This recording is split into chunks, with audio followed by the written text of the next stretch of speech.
ثاقب نثار کی دونوں بیٹیوں کی شادیاں لاہور کی بااثر فیملی میں میاں مصباح الرحمان کے بیٹوں سے ہوئی ہیں.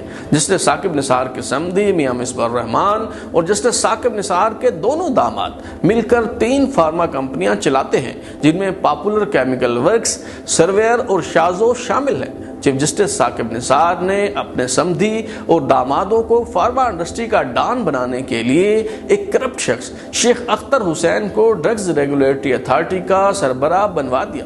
شیخ اختر حسین کے خلاف جب نیب نے 2011 میں کرپشن کی شکایت پر کارروائی شروع کی تو اس شخص نے اپنا ڈیتھ سرٹیفکیٹ جمع کروا کے خود کو مردہ ظاہر کر دیا، مگر جسٹس ثاقب نثار کی کرامت سے یہ شخص نہ صرف زندہ ہو گیا بلکہ اسے ڈرگز ریگولیٹری اتھارٹی کا چیف ایگزیکٹو آفیسر لگا دیا گیا.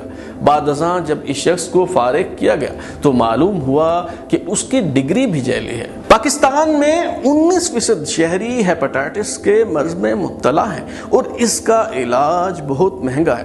امریکی کمپنی جیلڈ کی ٹیبلٹس والڈی جو ہیپاٹائٹس کا علاج سمجھی جاتی ہیں، اس کی 28 گولیوں کی ڈبی درآمد کر کے 5,500 روپے کی بیچی جا رہی تھی اور کئی فارما کمپنیاں یہ ادویات مقامی سطح پر تیار کر کے سوارڈی کی پیکنگ میں بیچ رہی تھی. ہیپاٹائٹس کے مریض کو یہ دوائی 6 مہینے تک کھانا پڑتی ہے. ماہرین کے مطابق 1 سال میں کم از کم 7 لاکھ مریضوں کو یہ 6 ماہ کا کورس کرنا پڑتا ہے. یوں فارما کمپنیاں 231 ارب روپے صرف ایک دوائی سے ہی کما رہی تھیں. شہریوں کے حقوق کے لیے آواز اٹھانے والے فارماسسٹ ایسوسی ایشن کے عہدیدار نور محمد مہر نے اس استحصال کے خلاف آواز اٹھائی اور چیف جسٹس ثاقب نثار کے فارما کمپنیوں سے گٹھ جوڑ پر بات کی تو اس کے خلاف 250 جھوٹی FIR درج کروا دی گئی. عثمان نامی ایک نوجوان جس کے والد ہیپاٹائٹس کے مریض تھے اور علاج نہ ہونے کے باعث چل بسے، اس نے اپنے والد کی موت پر تہیہ کیا کہ ہیپاٹائٹس کے کسی مریض کو مرنے نہیں دے گا. عثمان نے ایورسٹ کے نام سے فارما کمپنی بنائی اور اعلان کیا کہ 28 گولیوں پر مشتمل جو امریکی گولی سوارڈی 5,500 روپے میں بیچی جاتی ہے وہ 230 روپے میں فروخت کی جائے گی.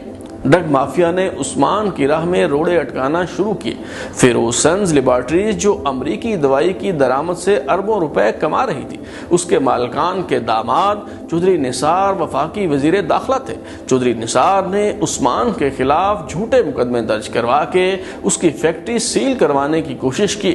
خاصی تگودو کے بعد ڈریپ میں عثمان کی تیار کردہ دوائی کی رجسٹریشن ہوئی، کلینکل ٹرائل بھی ہو گئے، مگر پھر چیف جسٹس ثاقب نثار اپنے سمدھی مصباح الرحمان اور دامادوں کو نوازنے کے لیے میدان میں کود پڑے.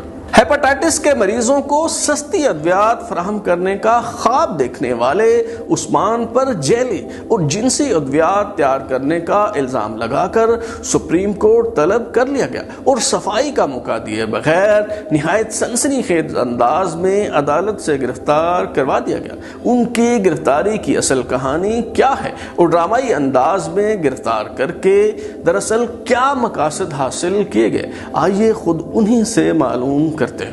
سر آپ پہ جو یہ الزام ہے کہ آپ سیکس ادویات بناتے ہیں، کوئی سیکس ایک عام بندے پہ، غریب بندے پہ جو مرضی الزام لگا دیں، مجھے جواب دینے کا ہی موقع نہیں دیا گیا.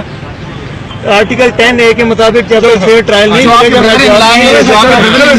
جو DIG ہیں ان پہ الزام ہے کہ وہ آپ کی وجہ سے لوگوں کو ہراس کرتے ہیں. سر کیا الزام یہ ہے کہ نیب اور FIA ہراس کرتی ہے، وہ نیب اور FIA میں نہیں ہے، اور نیب کے کیا چیئرمین ان کے نیچے ہیں، اور جو اس ٹائم ڈرگ ریگولیٹری اتھارٹی کا چیف ایگزیکٹو ہے وہ نیب کے 2 ریفرنسز کے اندر مرا ہوا ہے.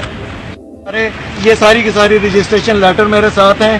سپوریس ڈرگ جو سی ہے وہ لیبارٹری صرف آپ کیوں کر رہے ہو؟ اتنے لوگ اور بھی بناتے ہیں تو پھر وہ تو رجسٹرڈ ہیں، تو آپ کے ساتھ کیا مسئلہ ہے؟ وجہ کیا ہے جو صرف آپ؟ سر واحد میں ہوں جو سستی ادویات کے لیے ایفرٹ کر رہا ہوں پوری انڈسٹری میں. باقی سارے مہنگی دوائی بیچنا چاہتے ہیں جس میں 25 ارب روپے کی کرپشن ہے سالانہ.